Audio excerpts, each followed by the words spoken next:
8 प्रकारच्या भोगांचा त्याग केला गोपींनी. याच्यासाठी या विषयांचा त्याग केला त्यांनी.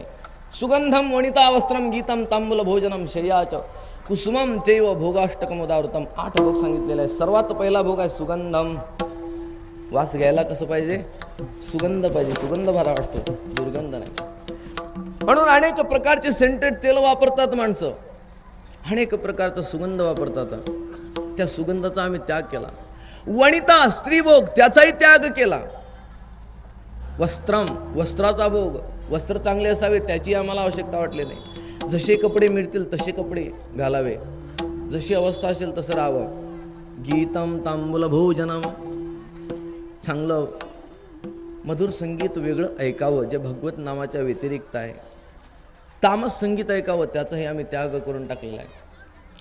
सर्व विषय त्याग करून रसना सुद्धा जिंकून घेतली. रसनेवर विजय प्राप्त केला.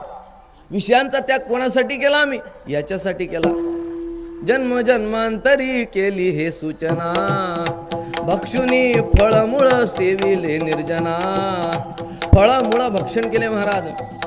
जन्म जन्मांतरापासून ही सूचना आम्ही आमच्या मनाला करून ठेवली की करायचं तर पुढच्या जन्मात केवळ हरिस्मरण करायचं. आणि या जन्मात जेव्हापासून आलो ना तेव्हापासून